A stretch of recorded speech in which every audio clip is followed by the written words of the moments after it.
early up in here, man. Let's see what we got going on over here. See who over here in the chat.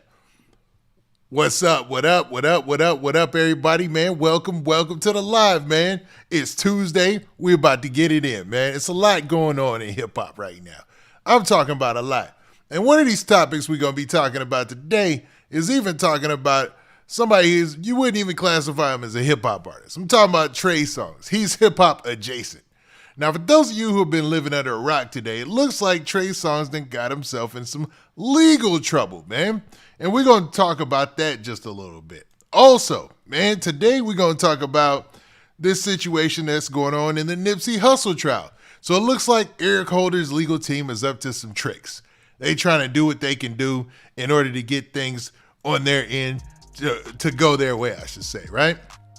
And I don't think it's going to work because the judge doesn't seem like he's up for it. And I think Eric Holder is looking forward to, well, should be looking forward to a long time in prison and some hard time as well. Now, also, we're going to talk about this Master P Romeo situation, right? So you got Romeo, Master P's son, and him going back and forth on social media. Now, Master P at one point was the richest guy in hip hop. And this is crazy. I mean, on the books, he was the richest guy in hip hop. You know, you always had Diddy, you always had Dre, you know, but Master P for a while there, he was one of the richest guys. Then you had Jay-Z and all this new wealth that came in, and man, they took it to a whole nother level. But Master P kicked down that door, you know what I'm saying? So, man, let me shout out a couple of you guys, man. We're going to talk about those things. Also, Detroit rapper Babyface Ray getting arrested. We're going to talk about that because this is a wild story, man, what happened to Babyface Ray, man. It's funny, but it's not funny. You know what I'm saying? For real. So, man, let's look into the chat real quick, see what we got in here. Hampton, Virginia in the building, that's 757. What's up? We got the 225, St. James Parish, Louisiana. What's up, man? We got the 318 in here. I see the 317, Naptown, West Side in the building. What's up, man? What's going on, man? Who else we got in the building, man? I see y'all in here. Don't be shy. And definitely don't be shy to hit that like button, man. Run those likes up. Hit that like button right now. So that way we can let everybody know we in the building and we done got things kicked off. You know what I mean? Akron, Ohio in the building. I see you. Salute. Big salute. Pennsylvania in the building. What's up, man? What up, Pennsylvania? PA in the house. What up? Norfolk, Virginia. I see Philly, the 215 up in here. I see Norfolk again. Do we have to keep looking at that looks like rat emojis? You know what I'm saying? Y'all talking about Gunna, man. So let's do something else, man. Let's do this, because this is going to be our first story. Relieve your eyes a little bit, man, off of what's going on with Gunna, man. But in order for us to get things kicking off, what I need y'all to do is make sure y'all hit that like button. And also, we got to get to the intro, man. So let's do what we do as far as that goes, and then we'll get to the show.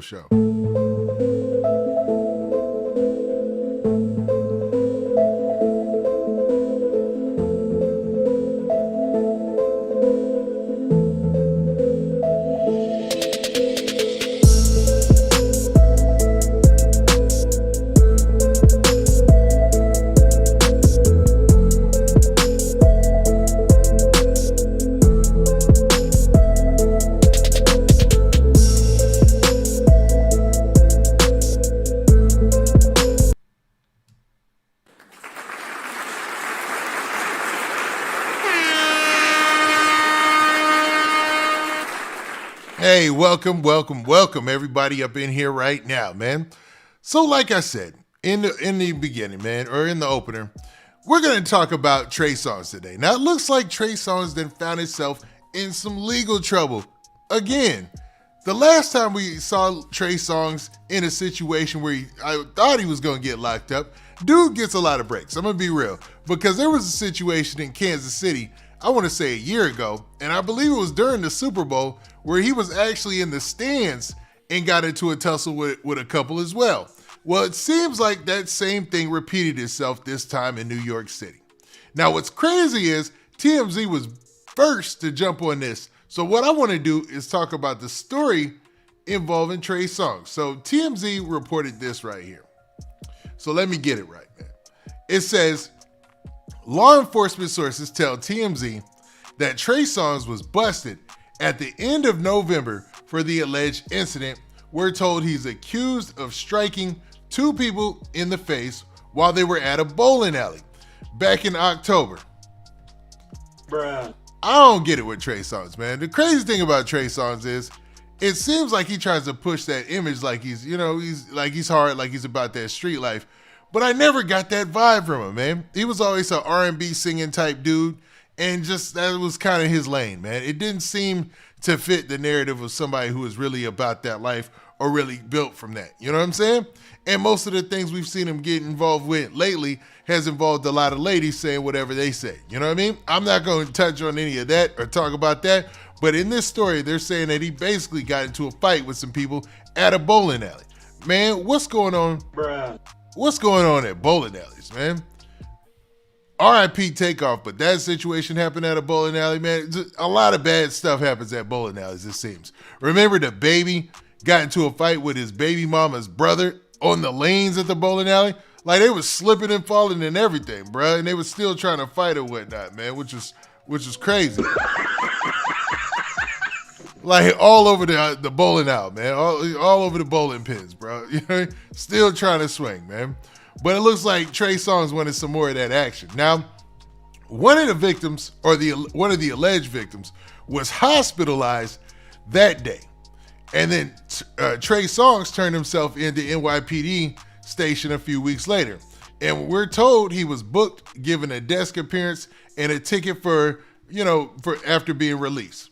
Now, the outlet had previously reported that Trey Songz had been accused of punching someone in the face while inside of a bowling alley bathroom. However, TMZ now claims that there was another victim who said that the singer punched him in the eye.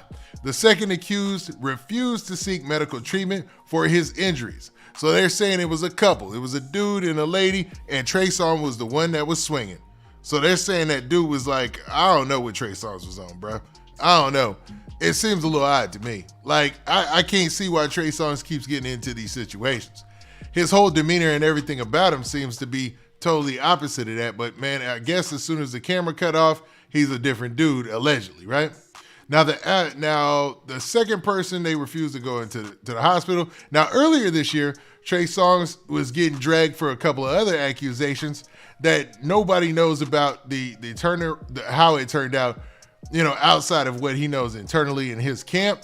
And there's nothing to be said except that he was kind of somewhat cleared on those charges. You know what I mean? Now, what's crazy about Trey Songz is every time you hear about him recently, it's something negative, bro. It's something that has to do with something bad. He probably need to just chill, dog. Just chill. I don't know what's going on, because the last time at the Kansas City Chiefs game where he allegedly got into a fight, dude was wilding out in that. You could clearly see, you could allegedly see Trey Songz on the video grabbing somebody by the collar, and he would not let go. Like, he was holding on for dear life or whatnot, bruh. I don't know, man. I don't know what's going on with these R&B singers. Maybe it's the situation that we got going on in hip-hop or in music where they really ain't got a genre. I mean, they got a genre. Let me not trip on that. But right now, R&B just ain't it. You know what I'm saying? It just, like, rap done took that. Like, for everybody who would listen to a R&B artist, there's a rapper that does their own harmonies and singing. They listen to that. You know what I'm saying? So you got Trey Songz, Chris Brown, these cats. They kind of, they're in a weird place, to be real with you. And the rappers is getting all the love. Like, all the love, bro. Bruh. Now, I see a few of you up in here, and what we gonna do is, man, everybody in here, each one together, man, hit that like button, man, collaboratively. We're going to work together and hit that like button, get them likes up. And I'm going to do some shout outs in a little bit because it's the Tuesday show. And we just be chilling, man. We be chilling on Tuesday, man.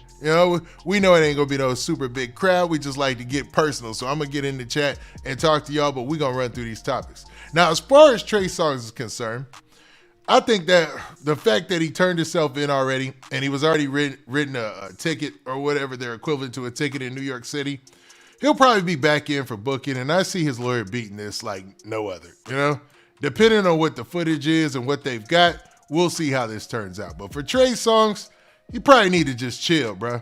Stay out of the limelight for a while because all the publicity we've seen lately has been all but bad. Bruh. All right, man. So we'll leave that alone. We'll leave that alone, man. enough about Trey Songz and them wilding out on people, man. Hopefully it wasn't no fans, man. I doubt that, man. But let's move on and talk about this Nipsey Hussle situation, right? So Nipsey Hussle's accused killer, or the alleged shooter of Nipsey Hussle, Eric Holder, this guy in this picture right here, right? Hold up, before we get to this, man, y'all make sure y'all hit that like button, man. Hey, shout out to everybody who did already.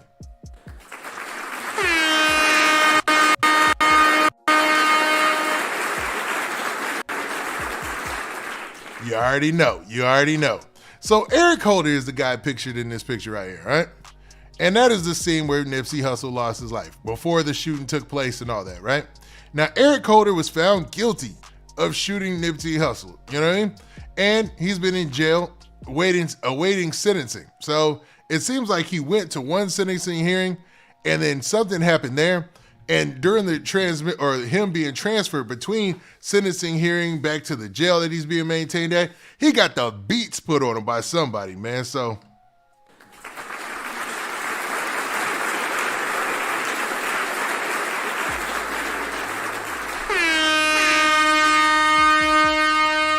shout out to that dude, man. He caught him slipping and put the beats on him. Now, I'm not trying to encourage any violence. I'm not personally involved in this situation either way.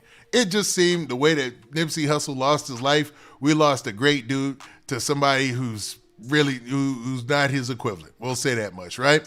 And dude seemed like he was off one. A lot of different stories said Nipsey was as usual, respectful to dude, and he came back shooting, and maybe dude was just on one, you know what I mean? But his lawyer and his legal team has been a story, man. Remember, his very first lawyer was Christopher Darden. I don't know if you guys remember that. Christopher Darden was Eric Holder's first attorney. He said he was going to work for him pro bono. And I said, okay, that makes sense. Now, for those of you who don't know, Christopher Darden was one of the prosecutors in the O.J. Simpson trial. Christopher Darden has had an itch in his back, something against the hip hop community ever since he was shunned, dissed in rap songs after the O.J. Simpson trial. There were numerous rap songs where Marsha Clark, Christopher Darden were dissed, you know what I mean? Because at the time, he was looked at a certain way for going against OJ, you know, which looks wild today. I'm not definitely not defending any of that, right? But since then, it seemed like he had an issue with hip hop, man. So when he jumped on the legal defense team pro bono for Eric Holder, it just kind of, I looked at it, I was like, okay, this dude's still mad at hip hop. Now, since dude had dropped off the squad, Eric Holder picked up another attorney. Now, after he picked up that attorney, this guy pretty much tried everything in the book, man. He was pretty much the person who put that thing out there that Nipsey called him a snitch. You know what I mean? That he tried everything you could think of. And none of it worked because the jury still found Eric Holder guilty.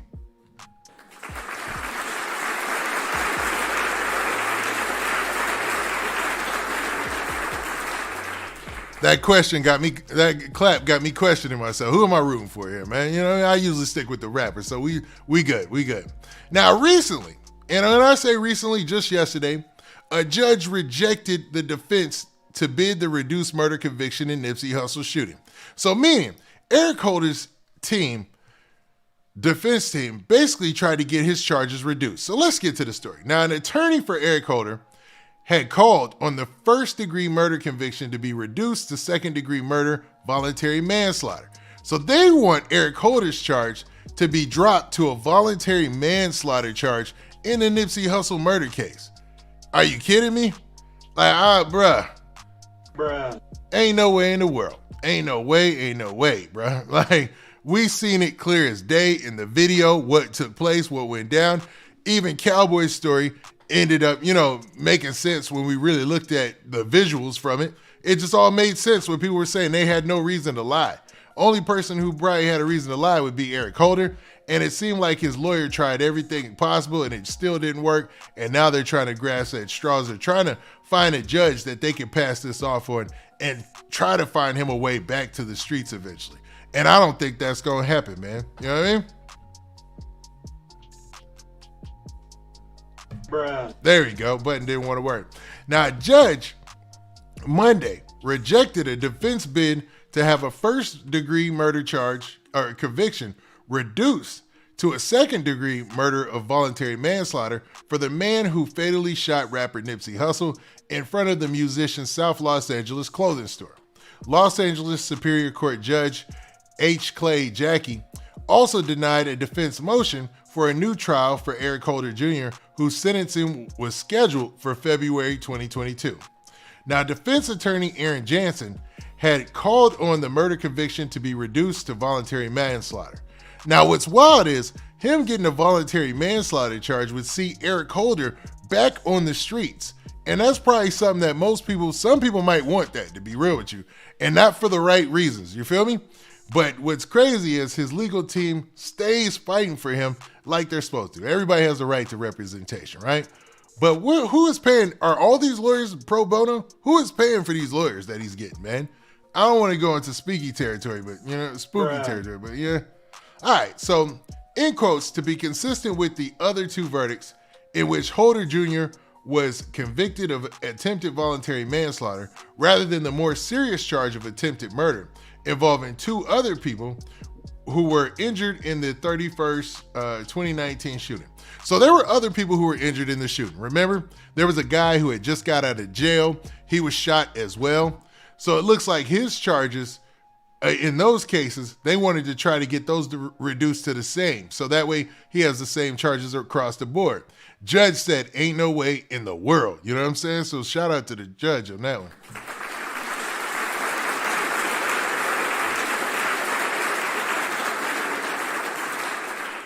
Now, he's still awaiting sentencing. It's been this long and he's still awaiting sentencing. Now, Holder is facing a potential life prison term.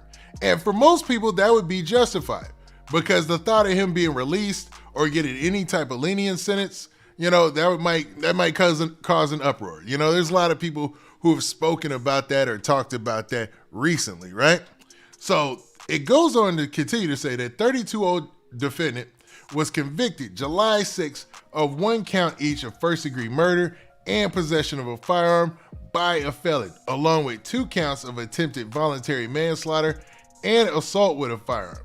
So those are the charges that he was convicted of. First-degree murder and possession of a firearm and 2 counts of attempted voluntary manslaughter and assault with a firearm. So he's done, man. It's looking like a life sentence. Now, jurors also found true allegations that he personally and intentionally discharged a handgun and that he personally inflicted great bodily injury on one of the victims. Deputy District Attorney John McKinney told jurors during the trial that the killing was cold-blooded and calculated, saying Holder had quite a bit of time of premeditation and deliberation before returning to the parking lot near Slauson Avenue and Crenshaw Boulevard, where the rapper was shot 10 to 11 times. In quotes, saying you're through before shooting him and shooting him a number of times. Kicking him in the head, that's personal. What makes this first-degree murder is premeditation and deliberation, the prosecutor said. Holder's attorneys coincided at the start of the trial that his client had shot and killed the rapper, whose real name is Aramis Joseph Ashmagan, but he said that the crime in which his client fired the one gun in each hand occurred in the heat of passion. So they tried to go with a heat of passion defense in this situation, which is, common in situations where somebody has a shocking situation happen to them and then they react overboard. But in this case, the judge wasn't going for it. Now, Holder had no cooling off period after being publicly called a snitch by someone as famous as Nipsey Hussle. So that's what his lawyer was running on, saying that somebody famous like Nipsey Hussle calling him a snitch just put him over the edge. It took him to a place where he couldn't control his actions. He had to go back and shoot him. And he had no cooling off period in between that. Now, what's crazy is we've seen the video. After his talk with Nipsey Hussle and Cowboy and all the other guys in the parking lot, you can see in that picture, he goes into a restaurant. He comes back out, goes into a car, then goes around the block, comes back around, jumps out the car, and then shoots Nipsey Hussle and the other two guys. So yes, he did have a cooling off period. And yes, that is... Stop the cap. Stop the cap right now. Stop the cap. You know, you already know it, man. So man, all in all, it seems like Eric Holder is trying, and his legal team are trying to stop the inevitable, right? They're trying to stop him from getting a life sentence, and that's what any good lawyer would do. But in this case, with the video evidence and what we've seen ourselves in the public and what we saw afterwards and everything that's taken place in court as far as the testimony from renowned gang members like Cowboy and other people, obviously, man, the guilty conviction seems like it was hit right on the head. You know what I'm saying? That's what it seems like to me. Bruh. Now with that, man, let's move on to our next topic, man. So it looks like Eric Holder, man, as far as him getting any leniency in this situation, I think he's just trying to delay the inevitable. So when his sentencing finally comes down, don't be surprised if it's a life sentence. All right, I see y'all active in the chat. Do me a favor. Y'all get active on that like button, man. We hurting. Go ahead, hit that like button, run them up. Let's go. All right? And, man, let's continue on. Let's talk about Master P. How about that? Let's talk about this Master P and Romeo situation, man. So you got Master P, renowned hip-hop artist, CEO, mogul in the game, and you got his son, Romeo Miller. And they have been going back and forth on social media, which is odd because Master P and Romeo have always seemed to have a good relationship. It has always seemed like Master P and Romeo were kind of like, you know, right hand to each other. You know, the left and the right, man. It looked like Master P always looked out for Romeo. Romeo was a good kid who always listened to his dad. But we come to find out that that might not be the case in a fallout after the passing away of a guy by the name of Twitch. Now, for those of you who don't know, there's a guy, he's a DJ. His name was Twitch, and he lost his life, right? Sad situation, right? Tragic to say the least, right? Now, Twitch, in his passing, after his passing, Master P went on social media to say some things about that, you know, show his condolences and all that. And Romeo jumped into the post and immediately jumped out like, Stop the cap. no pun intended either, man, was basically putting it out there that his father, you know, was not the man that he was displaying to the public at this time. Now, I'm going to be reading this story about Master P and Romeo and how Master P basically, you know, is saying that his door is always open and that this thing with Romeo should be ended, right? Even though he came back later to say a couple more things, we'll get to that in a second. Now, Master P tries to make peace with son Romeo after social media feud and says that my door is always open. After a weekend of online bickering and accusations, Master P offered an olive branch to his son Romeo Miller and hoped that the healing could begin.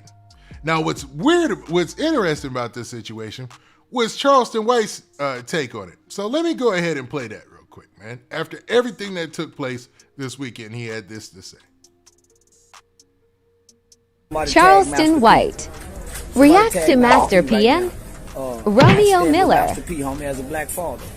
See, when you got one of them old spoiled ass kids like that little boy Romeo, little spoiled motherfucker, little old bitty small motherfucker, he been entitled, ain't never had to struggle for nothing. Nigga, your daddy took $10,000 from an insurance policy and became a multi-millionaire. Your daddy just didn't feed your household, nigga. He fed many households and many other kids. For you to grow up, nigga, you really like a Nickelodeon baby. Now, I'm saying, fuck you, Romeo Miller. Nigga, I'm with your daddy on this one. That's why I tell you, sometimes you gotta say, fuck them kids. Remember them kids grow up and go to talk? Yeah, he going in, man, he going. And how Romeo talk him, take his motherfucking ass out the wheel. Don't leave his motherfucking ass shit. If that little boy is Romeo Miller and he's struggling from check to check, he dumb and stupid. And listen, didn't the boy go to college? Say, Romeo, listen, nigga, you went to college. Your daddy put you in a position, nigga, where your dad ain't got to give you nothing, nigga. Fuck you talking about. Now, here it is, and I'm in the airport right now. But, nigga, I just heard Master P, nigga, and it break my heart that a nigga son will go up and bite on him like the way you biting on your daddy. Bruh. All you spoiled motherfucking kids, nigga, 50 Cent kid, Will Smith kid, nigga, you need your ass kicked. He going in, man. He going in. I'm going to let this play out. But Charleston White obviously is taking Master P's side in this situation, right? He's basically saying that Master P is in the right, you know, and that Romeo Miller was spoiled, man, for the most part. Let's be real. And to call him a Nickelodeon kid is not that far of a stretch. Romeo Miller was on Nickelodeon, bruh. We seen it. Like, he had a TV show on Nickelodeon. Like, he was given a lot of opportunities. And he went to USC on a basketball scholarship due to his relationship, I believe, with DeMar DeRozan. Like, that was like in the agreement or something like that, right? So, interesting, man.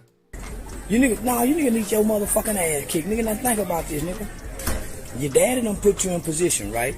Didn't you have a rap album? You say, well, I ain't got no money because my daddy had to pay taxes. Who been feeding your long head ass? Who been feeding you? Then you complaining about, we've been staying in the same house since I was 18. Say. That's a good thing, man. Maybe Charleston White got a point. Maybe Romeo Miller is being a brat. You know what I'm saying? The same you seen with 50 Cent's son.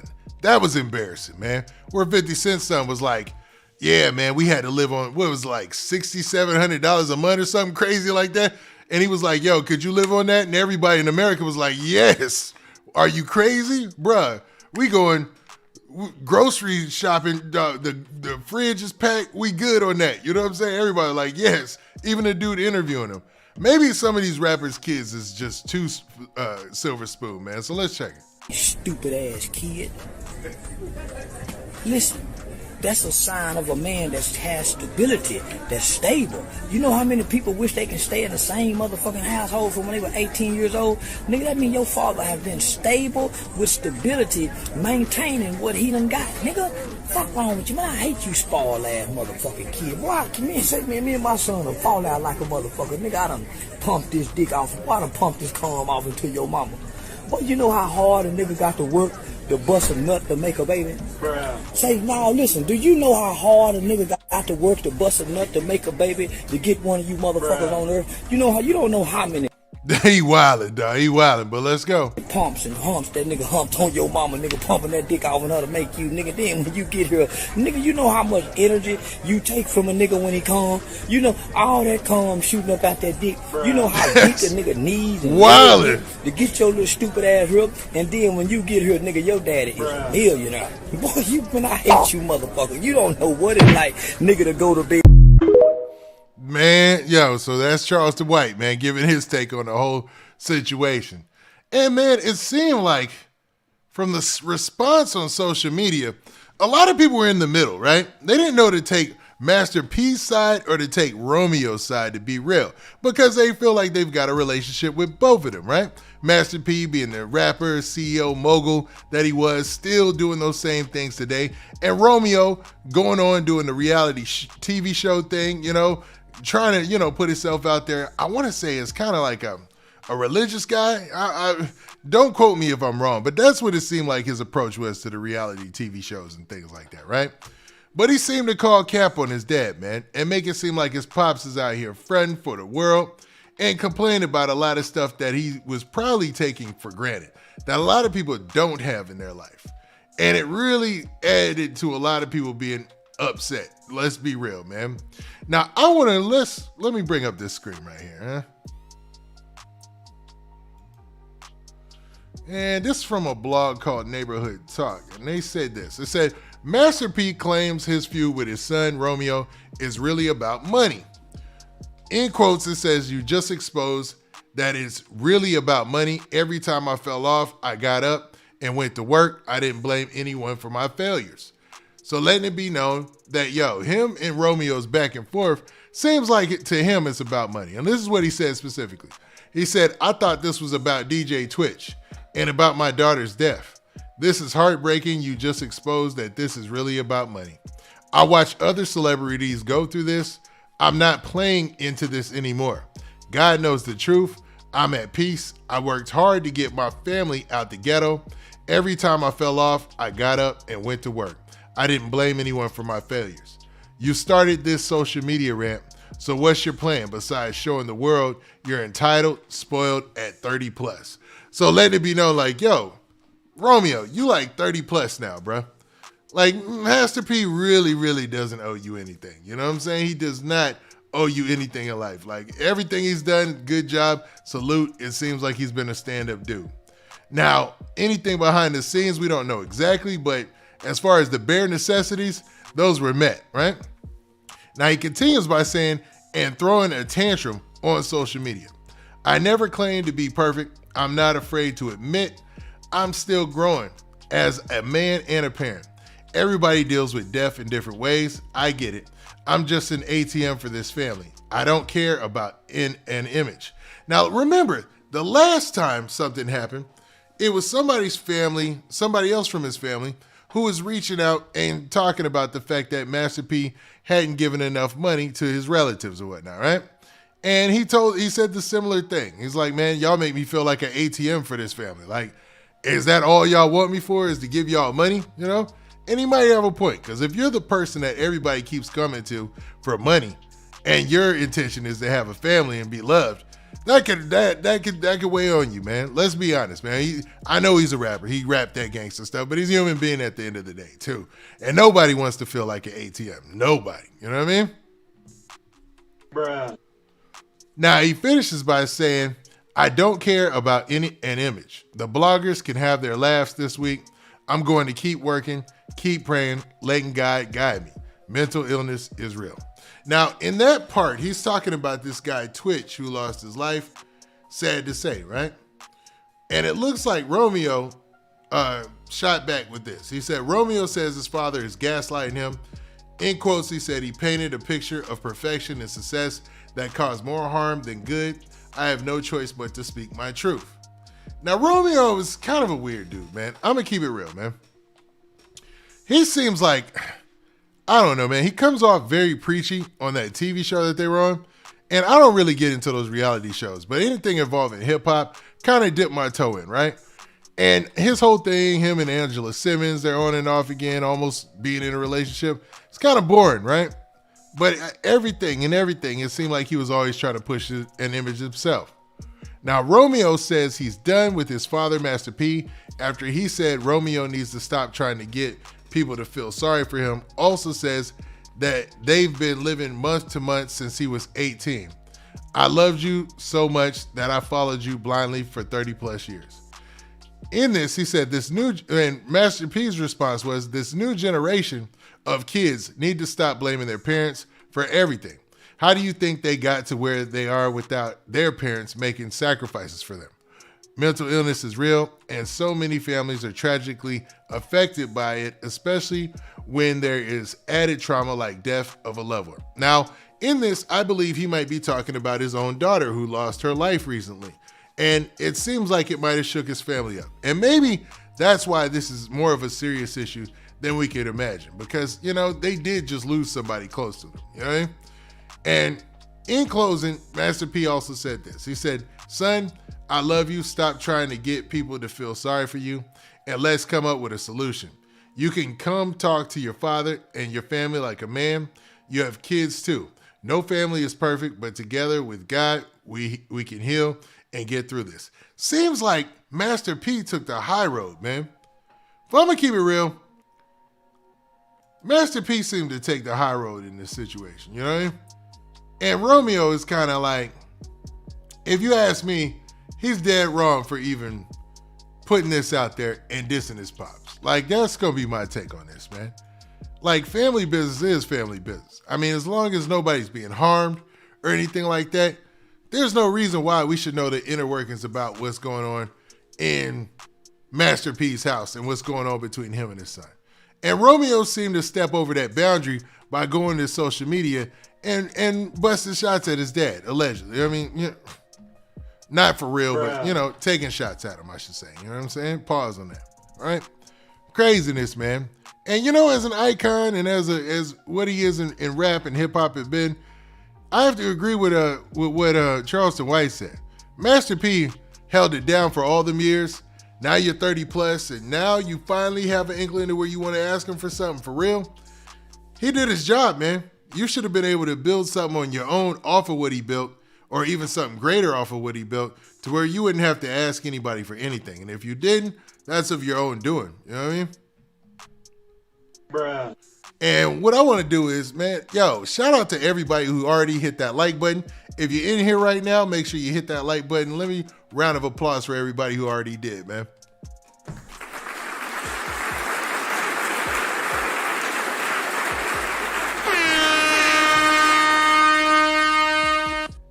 All right, man, so let's continue. I'll leave it at that. I'll say that Master P seemed to take the high road in this situation, and hopefully him and Romeo can reel this back in and just meet as a family and find a resolution to all this silliness, because really, this wasn't for public consumption. They going through a dark time, a difficult time, a close family friend, a daughter/sister lose their life almost in the same fashion, I believe. I think they was both in the same fashion.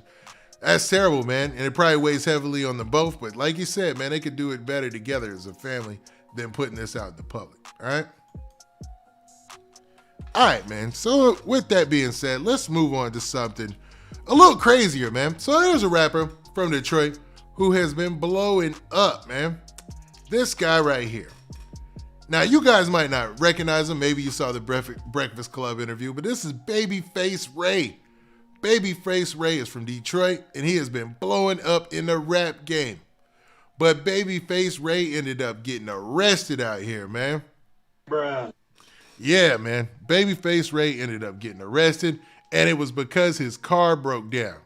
Now, the crazy part about this is his car broke down in the middle of the road, and when the police came to assist him, they ran his license, and he obviously didn't think there was any issue because he gave it up and stayed there with the car. And they come to find out that Babyface Ray actually had some warrants. So they locked him up, man. This is crazy. So let's go to the story. So, okay. Now, according to TMZ, a patrolling officer noticed a broken down BMW. BMWs, it's rare you see them broken down on the side of the road. You know, that's rare. So that's a weird thing anyway. What's even weirder is this was a brand spanking new BMW with the sticker on it and everything, man. So TMZ reported a patrolling officer noticed a broken down BMW blocking the roadway and went to investigate. Upon arrival, the officer ran Babyface Ray's tags and found a number of misdemeanor warrants in his name. So it looks like upon walking up to the brand new BMW, which was on the blocking a roadway because it was broken down, they said, all right, let's run the tags, make sure everything's on the up and up. And it wasn't, man. Now, the warrants for Babyface Ray included driving with a suspended license, missing a child custody court appearance, and improper possession of a weapon. Police decided to arrest him and book him in the county jail at that time. Now, the car that broke down was reportedly fresh off the lot. Bruh. So hold up, man. I might have to get my get back on BMW if I was Babyface Ray.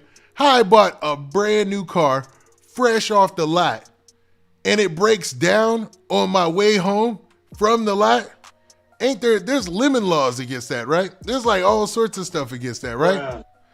But it is kind of funny.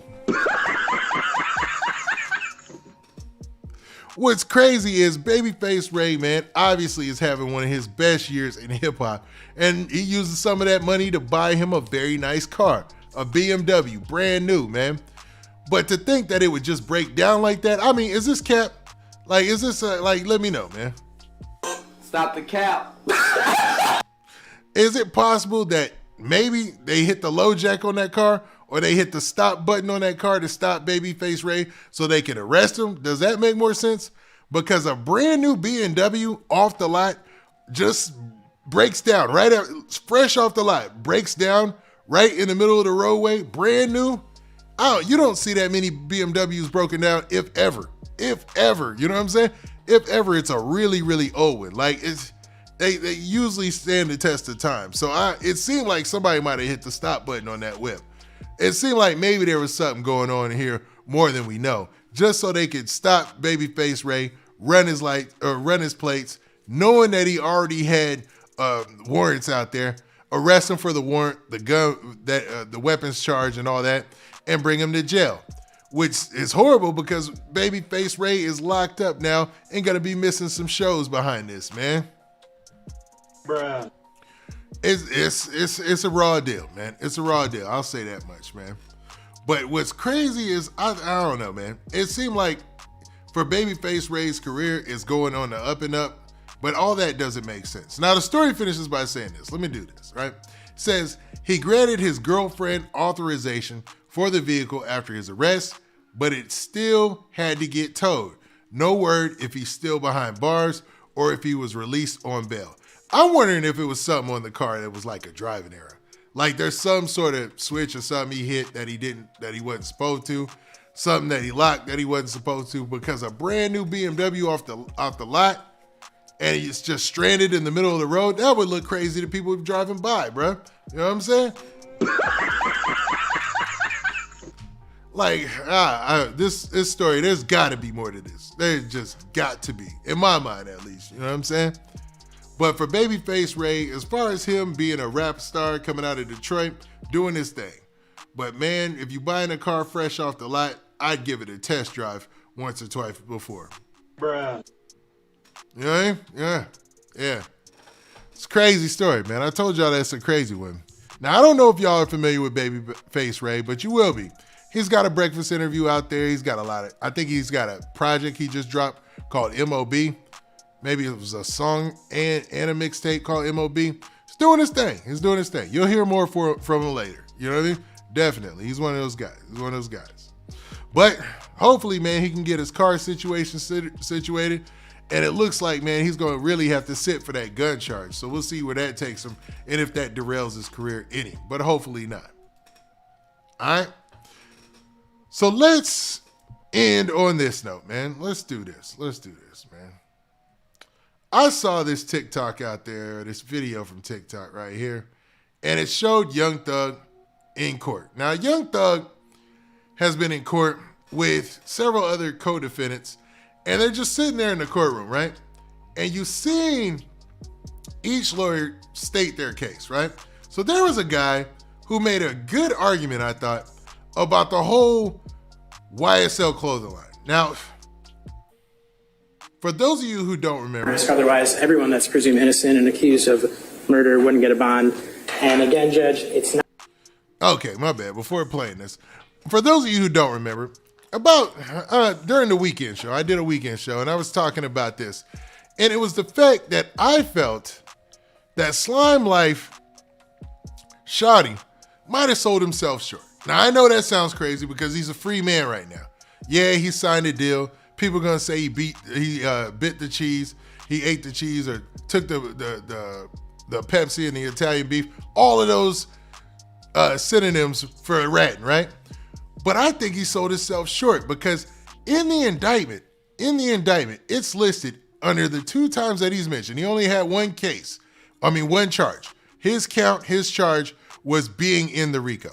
How did they justify him being in the RICO or being a part of a RICO or breaking the RICO Act? Is the fact that he wore a slime hoodie. Once he wore a slime hoodie, the other he was standing next to another guy who was throwing up a alleged YSL gang sign, and also he was wearing a YSL hoodie. Now the hoodie was "Make America Slime Again," and I thought, hold up, man, I'm a rapper, right? I'm paying my attorney. The only thing they got me in this RICO for is the fact that I'm wearing a "Make America Slime Again" hoodie. My lawyer better eat that, bro. I'm about to walk. You know what I'm saying? I better walk on this because that's a clothing company and they sell this apparel to other people. Other people are wearing this. So you mean to tell me each and every person on the road is a part of this RICO indictment that wears that hoodie? And this lawyer kind of talked about that a bit. So let's play some of this. Not YSL apparel. That's the part that Don Geary left unanswered last time. I don't want to get to state any ideas, but on the Make America Slime Again Instagram account, Mr. Williams is not the only one wearing the clothing. And Make America Slime Again has nothing to do with YSL explicitly. There's also artists like Future and T.I. on the Instagram wearing the same hat as Mr. Williams and that same shirt that Mr. Farley's wearing on the BP video, Your Honor.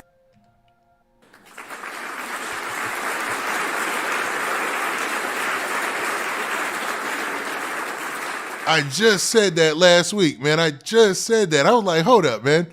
Dog, there's other people who have worn that clothing brand, like Make America Slime Again or Slime First and all that they have, the different slogans they have on that.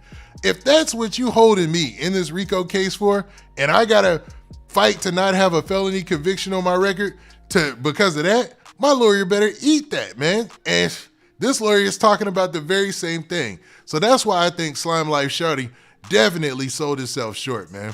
And the shirt says slime or die. It's just a play on words like trap or die. Your Honor, again, the state still by their proffer in a black and white way has failed to articulate any party to any crime. If you listen carefully to what Ms. Rosenwasser just said, all she talked about was presence and association. He's at the BP. He's with these people afterwards. He's wearing a shirt that has the word slime on it. Your Honor, Make America Slime Again is an LLC. It's an official company. It has nothing to do with just YSL.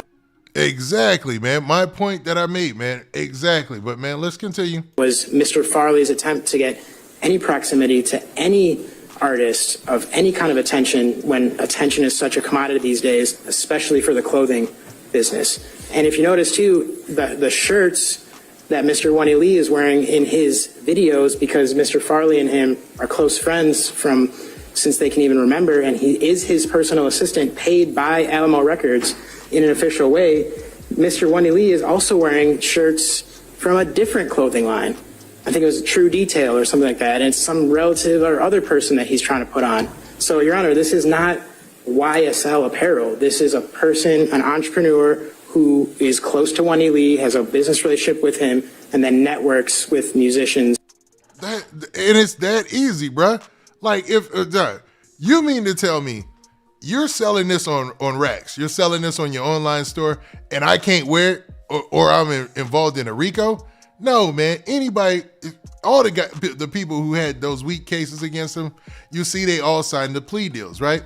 I think that was on purpose, man. Everybody with a weak case that could have beat their case, you know what? They've been sitting in jail for 7 months, you know what I mean, already. Let's offer them this plea deal where they can go home.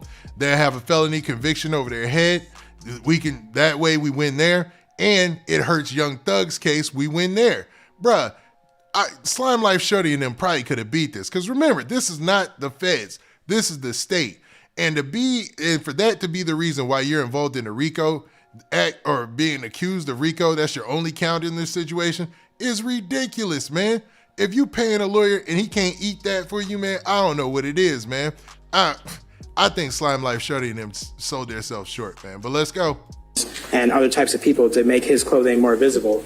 And so, Your Honor, again, there's just presence, there's just association. And as far as access to a phone, that doesn't show anything. It shows that he's on the phone in the jail, but it doesn't mean that it was his phone. It doesn't mean that he posted it. That account that did the story wasn't him. You can reshare stories. You can post stories of other people. So just like when we had that proffer about Mr. Kitchens where someone said, oh, I'll do anything for Gunna. If someone wants to post something with an image that they somehow got because a camera from a jail phone was on Mr. Farley for a second and took a picture of him giving the middle finger, okay, he didn't decide to post that. He didn't decide to someone say free him or anything like that, Your Honor. So again, I don't see how being in a phone image makes you a risk on any of the bond factors, Judge. And I thought that was a good argument. I know people have been watching this case every day. It just coincided with some of the things I was thinking about too. Like, I don't know, man. I know Gunna, yeah, his situation's a little different. He's a millionaire, right? He's got a lot of money. He's got a lot to lose by continually staying in jail. So maybe he felt like his back was against the wall and he felt like he had to sign that deal. Same with Lil Duke. You know, Lil Duke was looking at 12 years. But yo, with Slime Life Shorty, I don't know, man. He might have sold himself short by not fighting it. You know what I'm saying? Like, I don't know. They might have got the better of him by having him sign that plea deal, you know? And I get his logic. I heard his response and everything like that. But man, that just goes to show, man, that this is a dirty game. And man, you got to be out there playing chess, and hopefully your lawyer is playing chess too. Now, more on Gunna. So Gunna's attorney, a guy by the name of Steve Sadow, took to social media to talk about how he thinks that Gunna is not any type of rat, didn't tell on anybody, and that he probably won't take the stand. So there you go. That's Gunna and his attorney. And his attorney is so serious that he went to social media to talk about this. So let me look at this story from hiphopdx.com, where he talked about the fact that Gunna is getting not a raw deal, but that he's being mislabeled is what he calls it, right? So this is the story that I'm talking about right here. And in it, you can see the lawyers, well, the headline says this.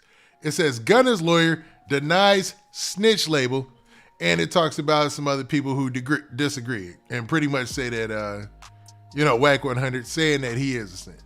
So Wack 100 disagrees with Gunna's lawyer, who is denying the snitch label his client is receiving amid his release from prison. Academics shared a DM with Gunna's lawyer, Steve Sadow, on Monday, December 19th, where Sadow clarifies that the viral video showing the YSL rapper confirming YSL is a gang in his plea deal would not affect Young Thug or anyone else. So basically, there was this post right here, right?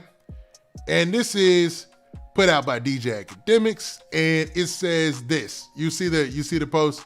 That's the lawyer Steve Sadow, and he says this. Says, look to you, can you publicly address how Gunna... Okay, so somebody says to Steve Sadow this. Look to you, can you publicly address how Gunna's viral Yes Ma'am video affects the Thug and YSL, if at all? The one where he's asked if YSL is a gang and committed crimes. Now they're talking about that video where he's like, where there's a series of questions, and the lawyer from the district attorney's office says to Gunna, "Do you admit that YSL is a gang?" And he's like, "Yes, ma'am." "Will you stick by the rules of this plea deal?" "Yes, ma'am," and all that, right? And this person is basically asking Steve Sadow, will that hurt Young Thug's case in any way? And he goes on to respond by saying, doesn't affect anyone but my client. Out of court statements at a plea hearing cannot come into evidence against someone else. So that he's trying to spin it, or he's trying to say that what Gunna said in court has no effect on anybody else in the trial. So the guy replies to him and says, thank you for your response. Can I post this? Because there are a lot of mislead people thinking Gunna's confirmation that YSL is apparently a gang dooms Jeffrey's defense. And his lawyer said, yes, please do. Also, he responded by saying a question that keeps coming up is, does this change anything if Sergio, which is Gunna, Sergio Kitchens, is called in to testify against YSL? Can he be subpoenaed to testify? It says yes, but he will take the fifth and not testify. So remember, in the plea agreement, I believe it did say that he had the ability to plead the fifth and not testify. So I don't know. Those words might be getting conflated or getting misconstrued, because it says something totally different, I think, in the plea agreement, man. I think it said that he had to testify if asked to. Now, I think it also said that that doesn't remove the fact that he could plead the Fifth Amendment if he wanted to. So I think that's a possibility still for him. But I don't think this clears the stink of it. You know what I mean?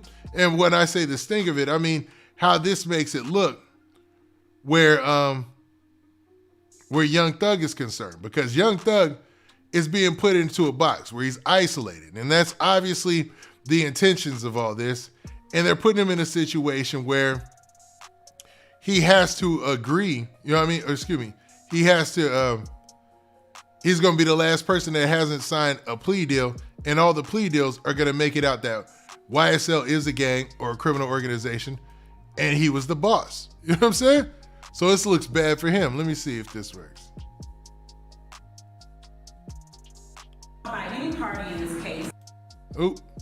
So let's look at this. I want you guys to take account what he said that day, as opposed to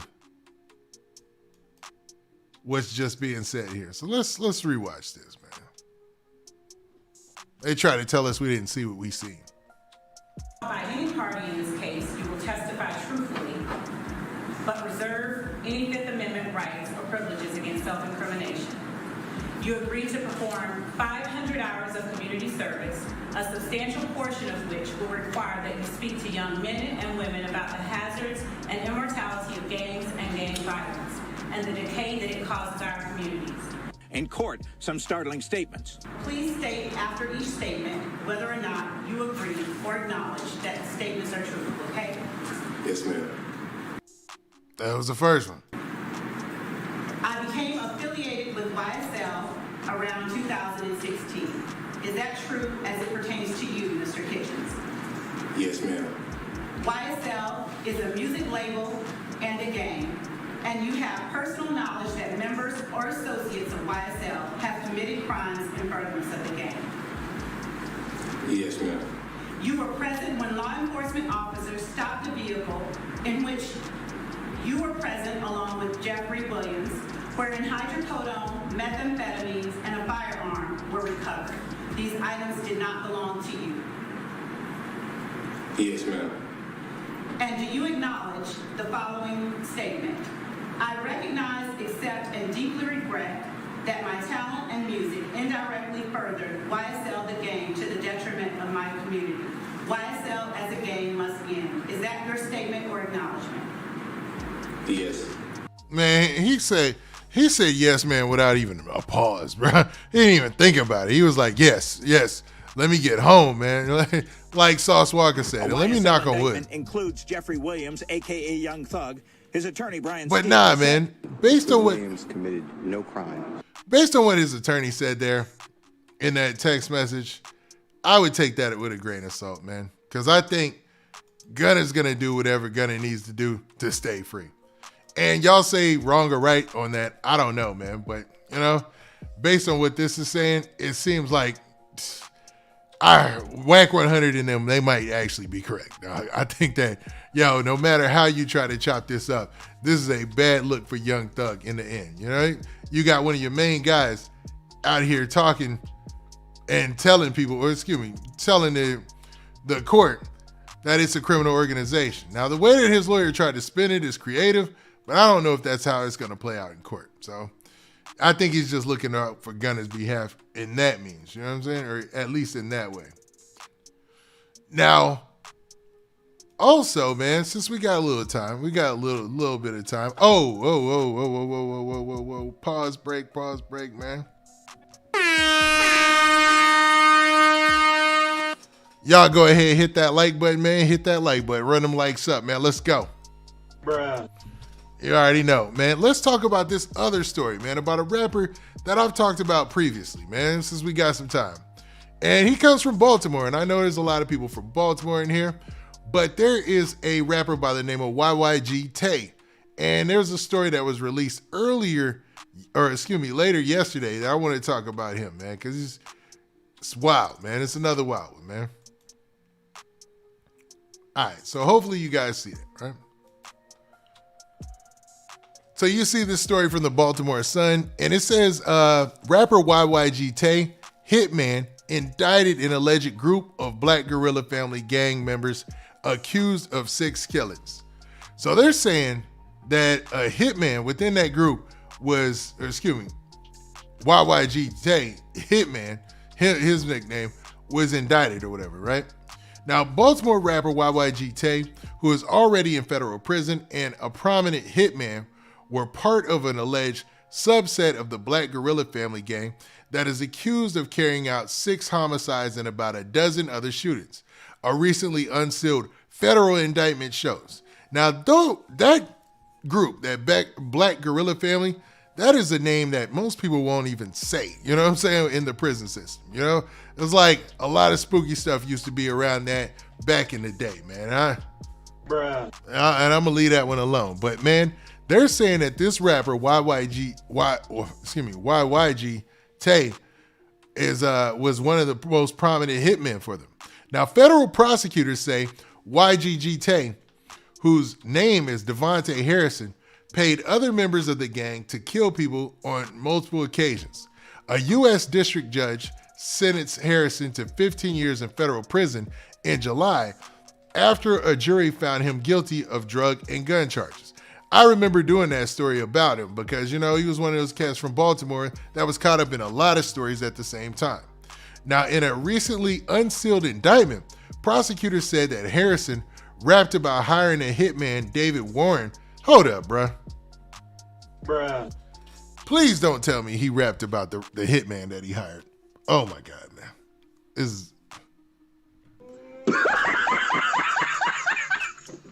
Actually, man, let me leave that alone, man. That's, because this does get a little into some other terms. But man, okay, let's roll with it. They said that he rapped about a hitman that he used to hire named David Warren, who is charged in the same indictment and said he was open to paying others to kill. In quotes, it says, "Breaking news, I just signed the top shooter in the city to a deal. All them years he signed to me, a lot of people get killed." Harrison rhymed.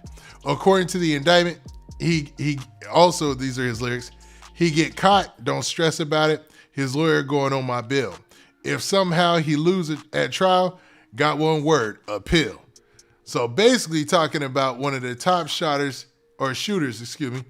in Baltimore, who's an alleged hitman and rapping about it, man. Rappers gonna get enough of that. They're gonna get enough of putting in their lyrics some of this real deal stuff. Now, 4 other men were indicted alongside Harrison and Warren: Barack Olds, Wayne Price, Joshua Duffy, and Tyrell Jeffries, although the indictment was unsealed Monday. It's unclear whether any of these men are being represented yet by attorneys on their latest charges. Now, Duffy and Jeffries were arrested Monday, while the other 4 were already in custody, and U.S. Attorney's Office for Maryland said in a news release. So basically, there were 4 other people who were involved in this, right? Allegedly. And I'm wondering, are they involved in this because they were included in the raps, or was it just the fact that they found out that the group was operating and behind all these hits? Because they said they're responsible for 6 different bodies. Now, Duffy and Jeffries, okay, they were arrested. And then it continues to say, in a statement included in the release, Maryland U.S. Attorney Eric Barron touted that the indictment as a reflection of his office efforts to target gangs. In quotes, it says, "Gangs will not be allowed to hold communities hostage through violence and intimidation." Now, that was the district attorney's office speaking, or the U.S. attorney. The alleged crimes, including drug distribution, armed robbery, assaults, and fatal and non-fatal shootings, occurred during a 7-year stretch from 2014 to 2021. According to the indictment, which charges the men with participating in a racketeering conspiracy. The U.S. Department of Justice says that the Black guerrilla family began in California in prison in the 1960s, first identified in Maryland prisons in the 1990s. Its presence continues in state correctional facilities today. BGF members were accused in the 2013 of turning the Baltimore City detention into a stronghold, and other authorities for years have sought to take down the gang's regimes, attributing to dozens of murders to their group and its leaders. So they're saying that this group, BGF, had pretty much a stronghold on a certain part of Baltimore, to the point where they grabbed control of this whole city detention center. And they held that a prison, a jail, as their stronghold, which is crazy. So if you was an op or an enemy and you went to that jail, man, it's over, you know what I mean? Now, the indictment outlines in detail that the role each man is alleged to have played, while acknowledging they conspired with other gang members yet to be identified by authorities. Before the indictment, Baltimore authorities had charged Warren with attempted murder 10 times. Then Police Commissioner Ken Davis in 2017 described Warren as a trigger puller who belonged in custody and not on the city streets, but all of the cases were either dropped or requested in acquittals at the trial.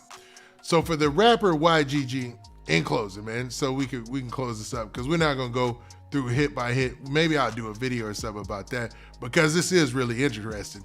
How they had a stronghold in somewhere like Baltimore for all that time.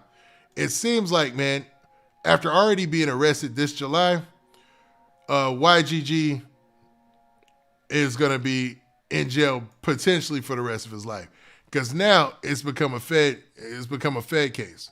So YGG Tay, man, Bruh. we'll be keeping track. But it looks like there's a lot of co-defendants, and this is going to play out in the court of public opinion, especially there in Baltimore. So, man, craziness, man. I just wanted to give y'all an update on this wild story that I ran across. And, man, maybe I'll drop an independent video about that. I'm not sure, man. But while we got just a little bit more time, let me go into the chat, see what you guys are talking about. See a lot of people in here. See my mods in here. Dream Doll, what's up? Let's see who else we got in here. Okay. All right. Now with that, let's do this. All right. So we're going to close things out, man. So hopefully you guys see the schedule, man. We streaming every Tuesday, Thursday, and on the weekend. It'll be Saturday or Sunday. So that's why I say on the weekend. It'll be either or. And just make sure that you're standing by, man. I'll be definitely giving you the hottest, latest, and greatest hip-hop news, and hopefully keeping you entertained, man. Now, you can show your appreciation by hitting that like button on your way out, definitely, and by leaving a comment down below. Let me know what you think, man. And with that, this has been your boy. Hold up. And shout out to everybody in the chat. Shout out to my mods. Shout out to everybody who showed up today, even if you listened for a second and came back and listened for the rest later. Now, with that, this has been your boy Big Man. Do me a favor. Make sure you hit that like button. Make sure you hit that subscribe button. And make sure you hit that notification bell, so that way you get a notification every time I drop one of these lives. And we out of here. Peace.